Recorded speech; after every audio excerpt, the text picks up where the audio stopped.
Hello everybody and welcome back to Cine Rambles, the series where I talk about video games and never shut up about it. And today we're going to be talking about the not that bad and not really the best but still somewhat decent Sonic game, Sonic Colors. Now, I actually have a bit of a soft spot for this game because this was the first Sonic game that I ever played. And although I would play this game a lot throughout my lifetime, my opinions of it has gradually changed as I got older and as I kept on replaying it. This went from a Sonic game that was considered to be my favorite Sonic game ever to a Sonic game that I just really like, you know? But before we get into what I truly think about this game, I'm going to be explaining how I'm going to do this video, and this is going to be similar to how I did my Sonic Unleashed video from a couple months back. So I'm going to be separating it into segments. I'm going to be talking about the story, the gameplay, and the end game. So, without further ado, let's go ahead and talk about some Sonic Colors.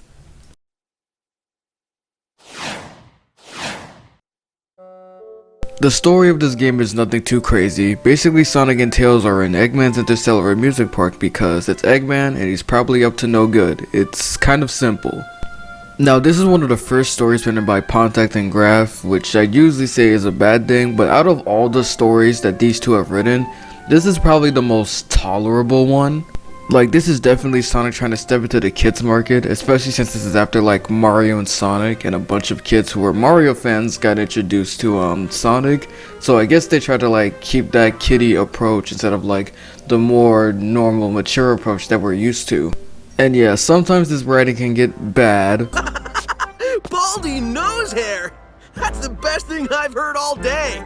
And sometimes it's kinda good. No copyright law in the universe is going to stop me! But overall, the story is kinda just a story. It's nothing to write home about.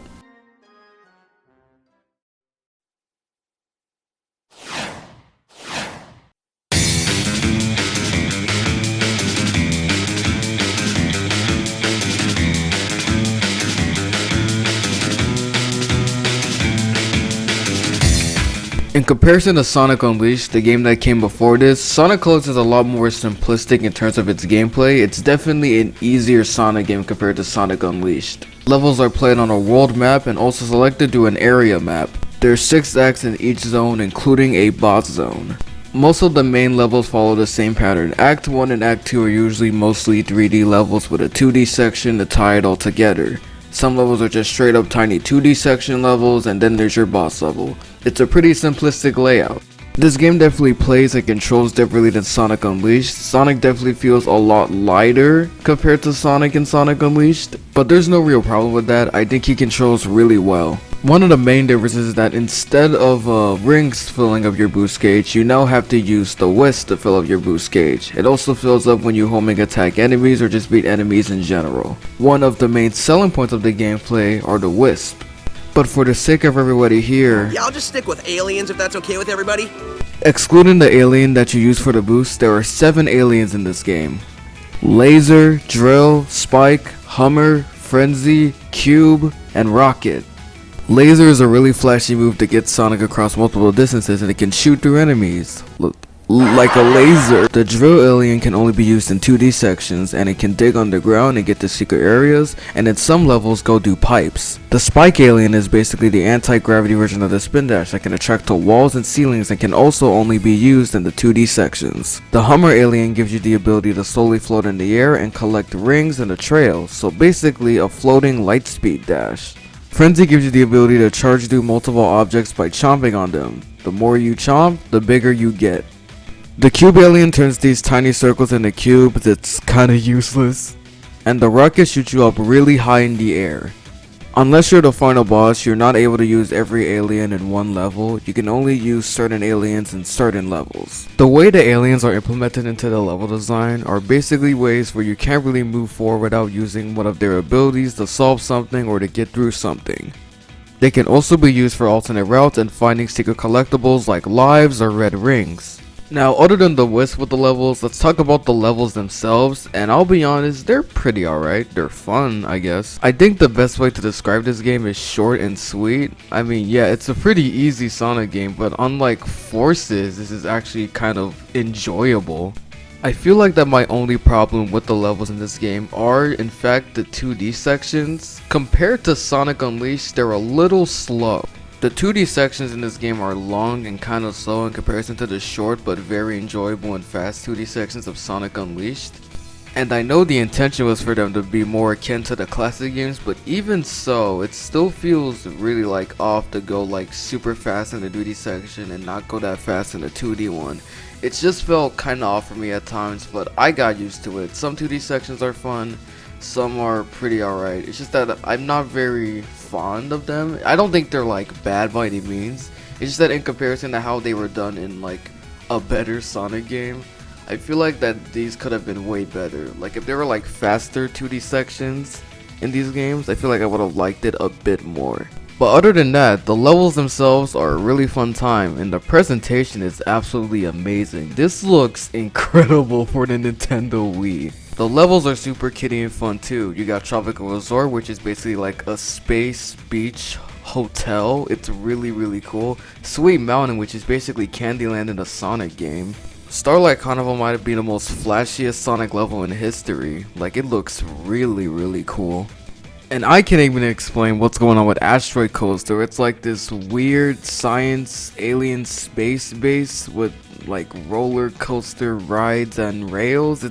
It's a crazy level. Aquarium Park is one of the coolest underwater levels in any Sonic game. It even has like a sushi bar attached to it. It's really nice.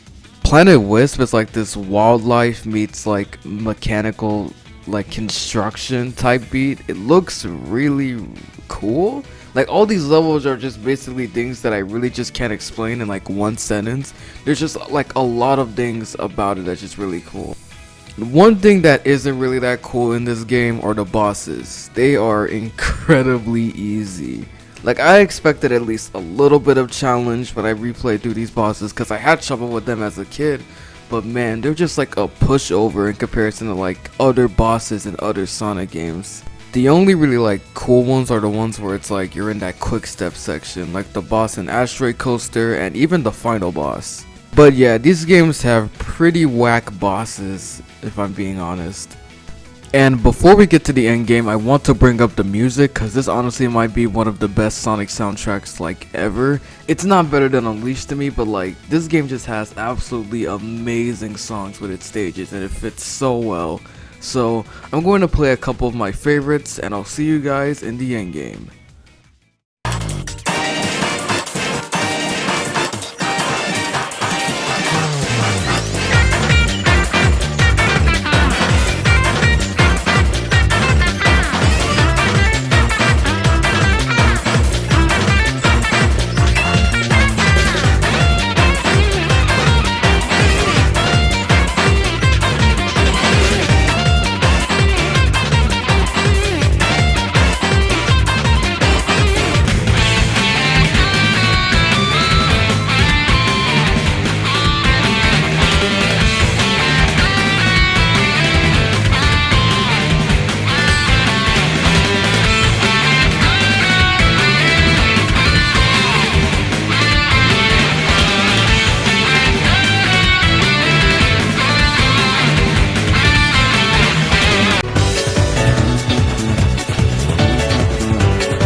After successfully rescuing all the aliens across each world, it's time for the final two levels of the game. It takes place on Terminal Velocity, which is hands down one of the coolest looking final zones in a Sonic game. I mean, Sonic is running down a giant elevator in space. If that isn't cool, then I don't know what is. It's kind of fitting that these are 3D quickstep levels because it's like a quick race to get to Eggman. And then we have the final boss. Even though it's like a little more challenging compared to like the bosses that we've had throughout like the entire game, it is a pretty intense boss fight. Like I think this is honestly one of the coolest boss fights. It is easy, yeah, but like you get a lot of enjoyment because like the music's so intense and the way that you build up all the aliens as you continue to wail on Eggman, it's really cool. After dodging and wailing on Eggman, you get to bring all the aliens together for one final charge, and then you defeated Eggman, and that is the end of the game. Unlimited colors! Laser, drill, space, rocket, you, hammer, frenzy! Bro, am I tripping or was that a Jason voice clip? That did not sound like Roger at all. After that, you get to the final level of the game, which is an auto runner where Sonic outruns a black hole. You play the final cutscene, play through some fun credits, and that is the end of Sonic Colors.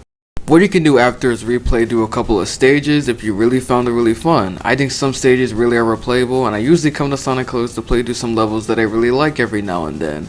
There's also Egg Shuttle where you can play through every level of the game as fast as possible, and you can build up a very high score depending on the time you get. You can also play through Eggman's Sonic Simulator, which is probably one of the coolest game modes in any Sonic game. I know I said cool a lot in this video because like this entire game is just cool. The levels themselves are mostly 2D with like block looking textures with simple colors, or like mostly just one color. And like they're pretty easy, but you can also play them with a friend as well. It's really nice. Most people already know this, but if you beat all the levels in Gameland, you get to unlock something that I find to be pretty super. But after all that seems to be it for Sonic Colors. So now I just want to give my I forgot about you.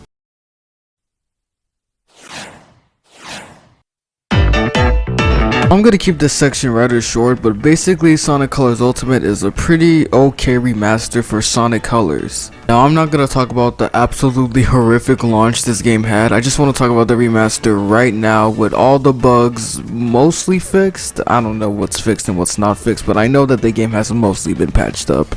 I think the high shading and the game just being like modernized in terms of its graphics is always a nice addition. It looks really nice. That's pretty obvious. Now, other than the high graphics, the game also has some pretty nice little new features as well. Let me talk about a minor feature, but I think it's still really cool. The homing attack having like that perfect timing mechanic to it. Like a green reticle will come in if you homing attack at that time will be like a perfectly timed homing attack. And it gives the homing attack a lot more depth, and it's also really satisfying to just hit chains of just a perfect homing attack. Even if the sound is kinda crazy to hear over and over again. With nothing to land on down. Another kind of small new feature is the tail save mechanic, and even though it makes the game way easier by spawning you at checkpoints when you die, I just think it's a really cool feature to have tails. But I remember when everybody died, when they saw like the Tails live icon, everybody thought Tails was playable. Can you imagine if Tails was playable? That would have been way better, but I'm not complaining. Alongside that is Rival Rush mode, where you race against Metal Sonic in some stages in the game. Now I only have played like one Rival Rush race, but basically it just seems like a very intense time trial level, and it is fun because it does take like a lot of mastery of the stage if you want to like beat Metal Sonic as quickly as possible. It's fun, it's replayable, that's for sure. Okay, so this last feature is like my favorite feature in the entire game, and it's the customization section of the game. Basically, with the tokens that you collect throughout the game, you can unlock different boost auras, different colored gloves, shoes, and even change your icon. It's really nice stuff. I think this should be featured in like other future 3D Sonic remasters and just other Sonic games in general, because it's really fun to like unlock stuff to put on Sonic. It's really cool. But other than that, Colors Ultimate is a pretty alright remaster to me.